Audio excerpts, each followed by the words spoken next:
In this video we will show targeting the resellers. Reseller targeting is the first step in the partnership process. In this section you will define your channel goals, map your market and target accounts. In what segments do you need a partner? What type of partner do you need? What market will you cover? Do you require a specific software application? What about your channel structure? Do you need a distributor to sell to your value-added resellers? Does your pricing structure match your tier structure? So this section will cover the key steps to designing your channel in such a way as to meet your organization's goal in the short, mid, and long term. We have broken this down into 3 steps leading from the definition of your goals to the pre-qualification of the reseller.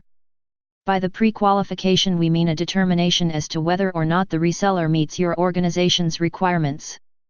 The first step is, understand your organization's or territory's marketing strategies and objectives.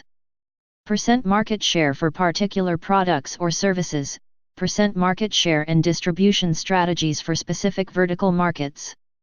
Product or service positioning. Profitability in terms of both percentage and absolute dollars. Hybrid sales and target account strategies. The second step is understanding in detail the resources available in your market. Let's list relative position of resellers, areas of focus of resellers. Relative strengths and weaknesses of existing resellers. Vendor reputations and product or support offerings in your territory. Current areas of satisfaction and dissatisfaction.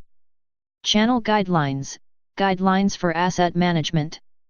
We should specify inventory levels.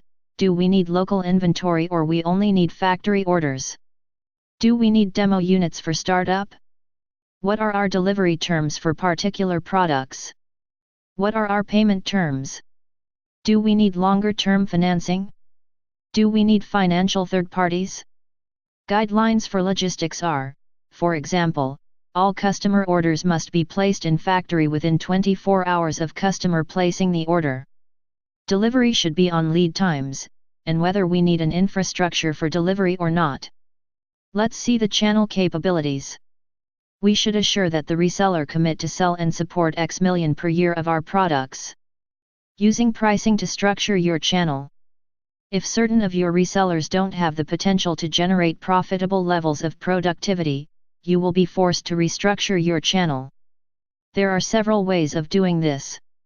You can increase the price to unprofitable resellers, increasing the gross margin percent and decreasing the break-even productivity. Or you can increase the price to the unprofitable resellers just enough to create an incentive for a large reseller to service them. And maybe you should drop them from your portfolio. How many partners is enough partners? There are certain rules of thumb to guide the determination of the right number of partners. Number 1. The support requirements for a small partner are roughly the same as those for a large partner. Be aware of your profitability by reseller. On average you have to determine break-even productivity for a reseller in your organization. Number 2. The most expensive activity within channel organization is recruiting and ramping up new partners. Channel account manager hand-holding, initial procedural problem solving, technical training, sales education, initial promotions are all reasons for this expense. More importantly, all these expenses incurred without any guarantee of payback. Number 3. The average ramp-up time for a new partner, i.e. the time between contracting and steady reselling, is between 6 to 10 months. And finally, with the exception of startup operations, you should only invest in the recruitment of new partners when you can achieve profitable levels of productivity with your current partners. The financial pre-qualification. Unfortunately, in today's highly competitive and somewhat unstable environment, it has become important to pre-qualify a reseller's financial strength. This has implications concerning both future sales potential and the risk of default on payables. In our survey, cash flow was listed as major concern of reseller management. We should learn to be aware of cash pressures that a reseller experiences on a daily basis. Without getting into a technical discussion of cash flow, it is easiest to examine the cash flow cycle. For a reseller, much goes into a sale before money is collected. The reseller is positioned between the manufacturer and the end user. The vendor usually imposed fairly strict payment terms. The typical end user, on the other hand, will not pay the reseller until the system or product installed and running, and any other support obligations fulfilled. We call the cash flow crunch, which causes from the period between investment of resources, payment to the vendor for the products, and collection from the end user. The more sales activity, the higher the cash requirements. Unless the reseller has strong financial management, growth can kill a reseller as quickly as stagnancy. A growing profitable firm is likely to require additional cash for investments in receivables, inventories, and fixed assets. Many resellers are not publicity traded and will not fully disclose their financial statements. However, through indirect questions, you should be able to develop fairly good grasp of their financial strength. Some key questions involve the sustainability of investment through tough times. Do they have extensive maintenance programs? Do they have non-sales related customer training program? Let's see what warning signs of cash flow problems are. Receivables increasing faster than sales.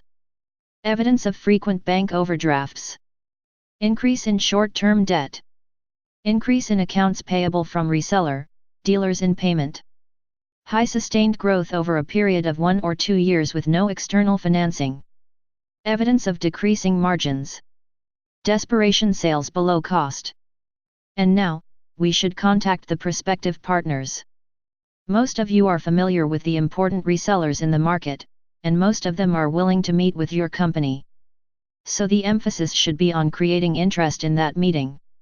An appropriate, interesting, and relevant presentation is an extremely effective form for this. At a first meeting you should include the following topics. Brief overview of your company and hit these points: R&D budget, and financial strength, number of employees and revenue, global presence, if you have, then brief overview of your vision and full product line, stress your market leadership in financial and retail, stress your first to market and price performance strategies. Finally, you should present why you believe in the mutual benefit of partnership and what you believe would be the goals of that partnership.